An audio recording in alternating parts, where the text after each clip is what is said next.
Bienvenue à tous, merci de rester sur CamNews 24 et à cette autre édition d'information sur la chaîne de l'information en continu. En 23 du Social Democratic Front, le chairman Ni John Frondui évalue le chemin parcouru et pose les jalons des échéances politiques à venir, alors que le Cameroun est résolument inscrit sur la trajectoire de la consolidation de sa démocratie. Zoom sur cette célébration dans cette édition d'information. Et puis, sécurité sociale, le ministre du Travail et de la Sécurité sociale était l'hôte des travailleurs de la région du Sud Cameroun. Grégoire Oona est allé redonner du sourire aux salariés de cette partie du pays. Mesdames, Messieurs, voilà pour la vitrine, les détails. À tout de suite. Mettons tout de suite donc le cap sur la région du Nord-Ouest où depuis ce matin, le 23e anniversaire du Social Democratic Front anime les débats malgré son échec lors de la récente sénatoriale. Les précisions avec Madeleine Clémence Nyamda. Également, vous aurez dans cette partie du pays Christian Avemeux, reportage.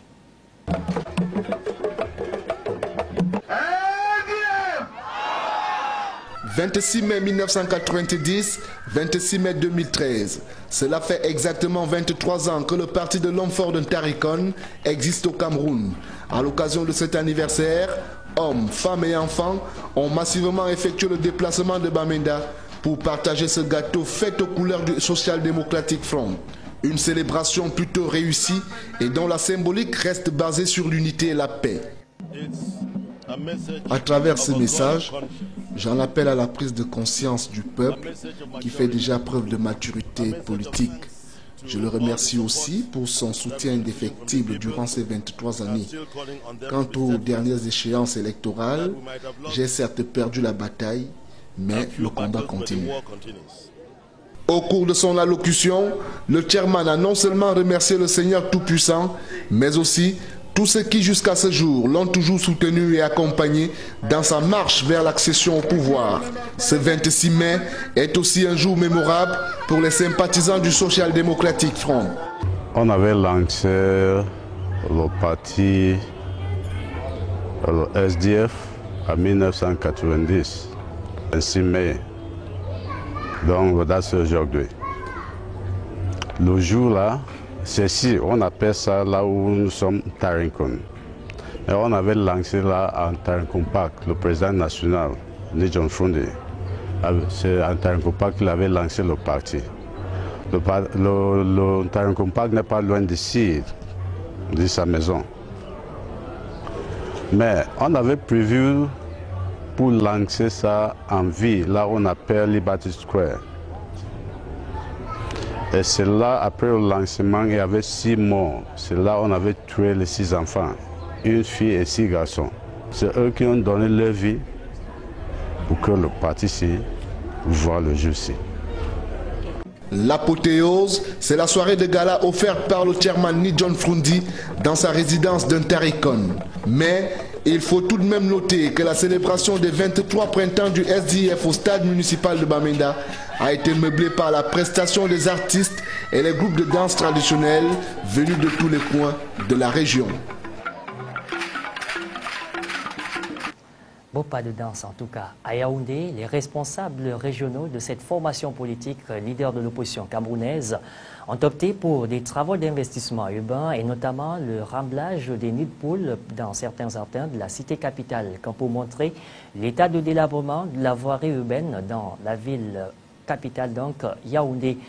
Dans certaines circonscriptions électorales, l'heure était à la distribution des tracts appelant les Camerounais en âge de voter à s'inscrire massivement sur les listes électorales, en dépit de ce que le parti de Ni John Frondui ne compte aucun conseiller municipal, aucun député, encore moins de sénateur dans la région siège des institutions républicaines camerounaises. Ces responsables parlent de la vitalité de ce parti, un optimisme déconcertant après 23 ans d'opposition. Le SDF compte à ce jour 15 députés à l'Assemblée nationale, 14 représentants au Sénat et contrôle 28 communes avec plus de 700 conseillers municipaux à travers le pays.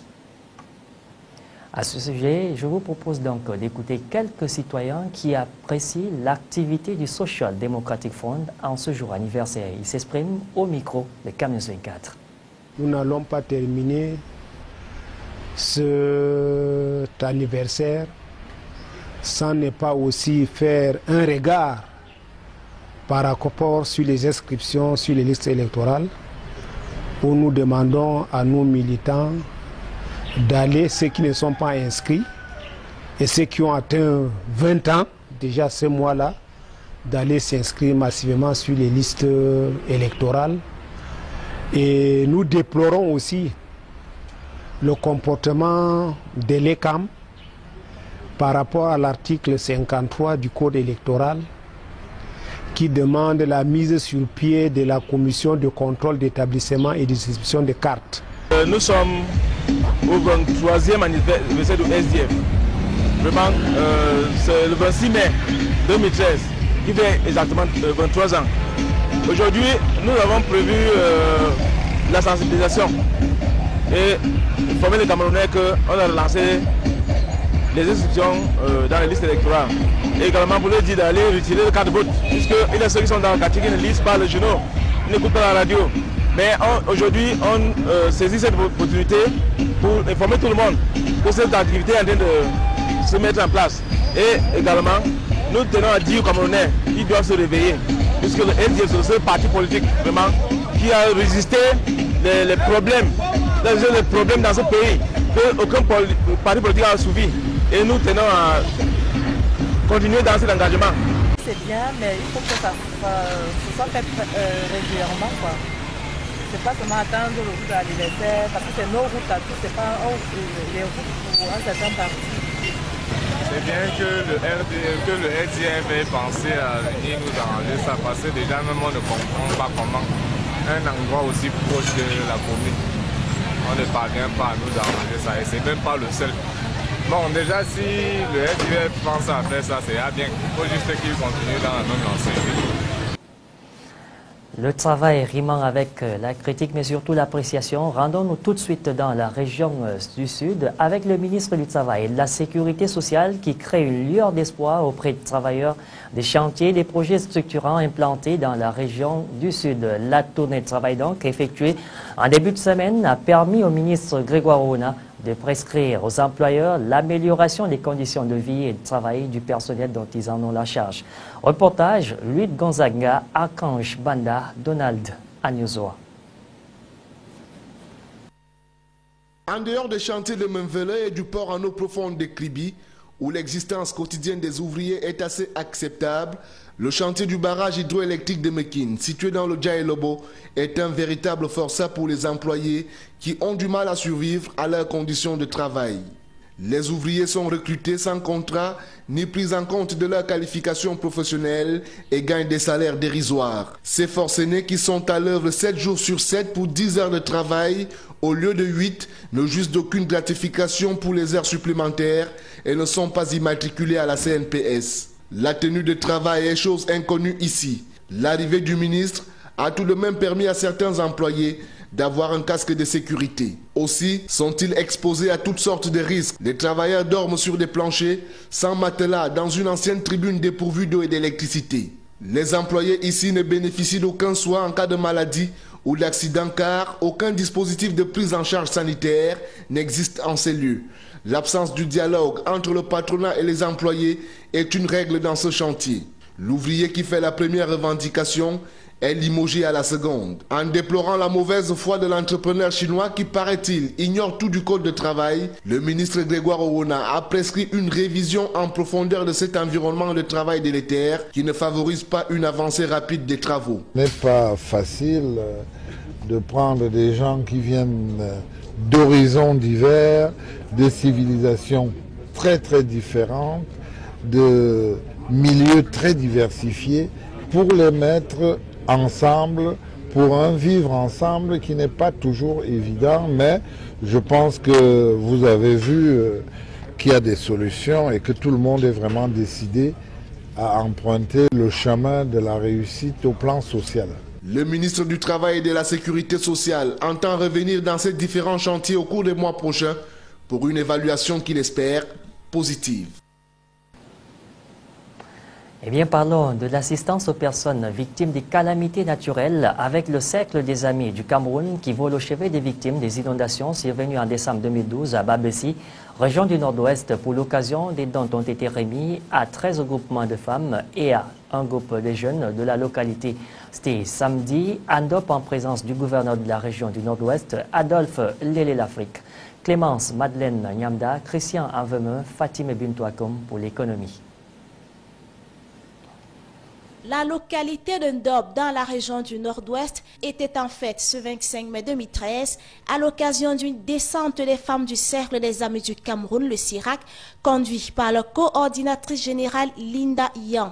Le Cercle des Amis du Cameroun que préside la première dame du Cameroun, Chantal Biya, est allé remettre des dons aux victimes des inondations survenues en décembre 2012 à Babessi.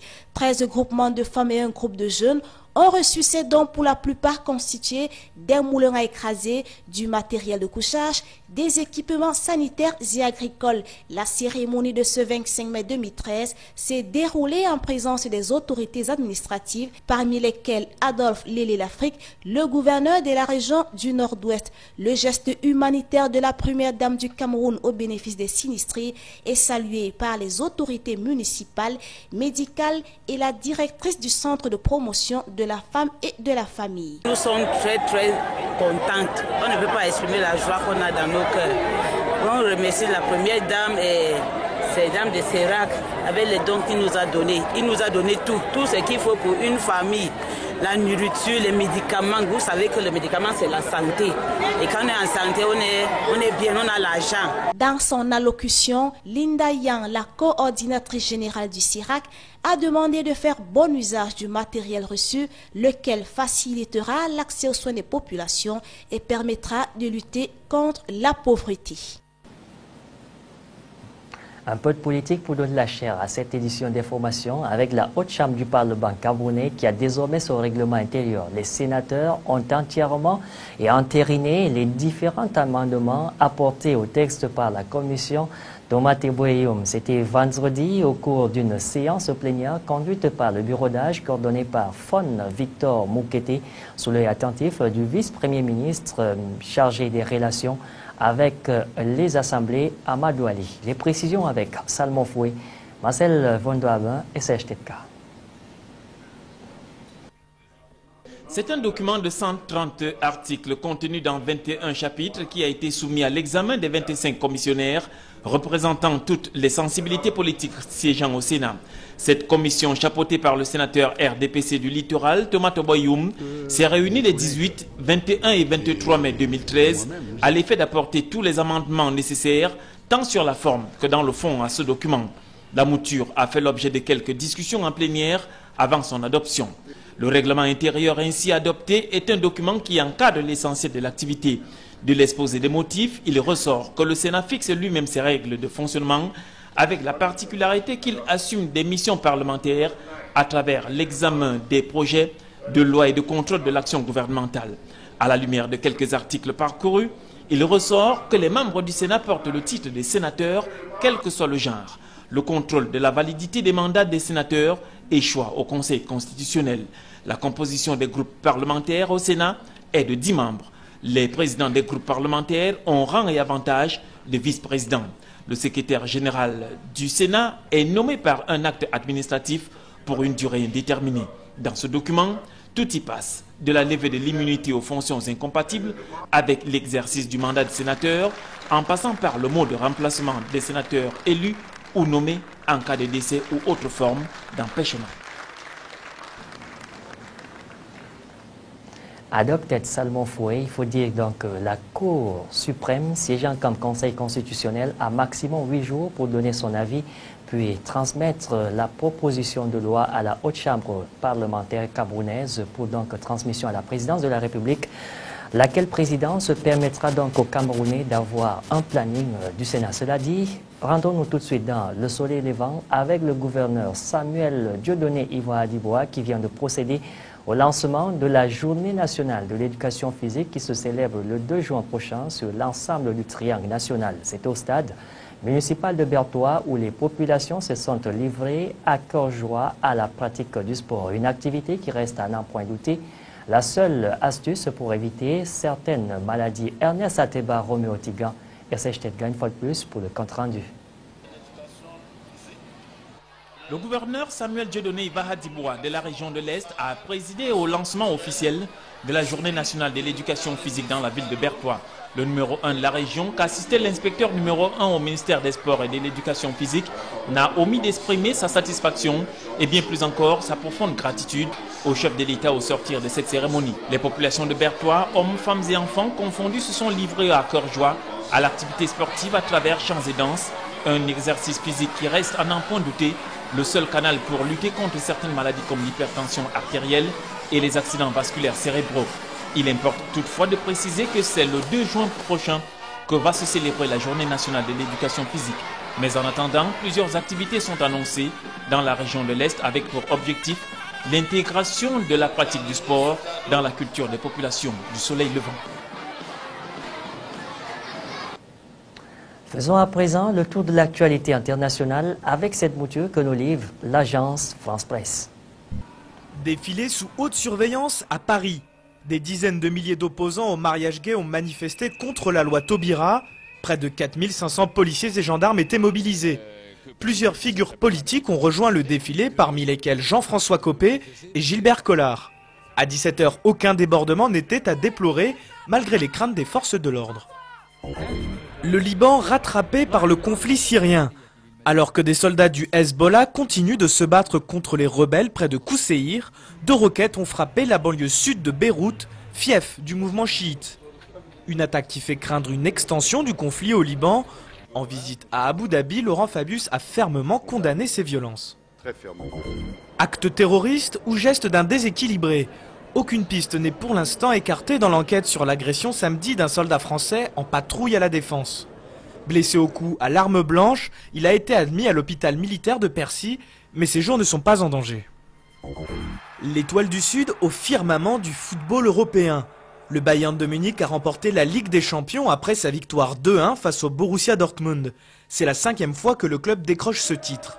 Des milliers de supporters ont fêté toute la nuit dans les rues de Berlin et de Munich la victoire du club allemand. C'est déjà l'heure du bilan au Festival de Cannes. Et la plupart des critiques s'accordent à dire que le cru 2013 est particulièrement bon. Habitués de la croisette, Roman Polanski et les frères Cohen ont suscité l'enthousiasme des festivaliers. Mais c'est le français Abdelatif Kechiche qui a séduit tout le monde avec La vie d'Adèle, véritable coup de cœur de cette 66e édition.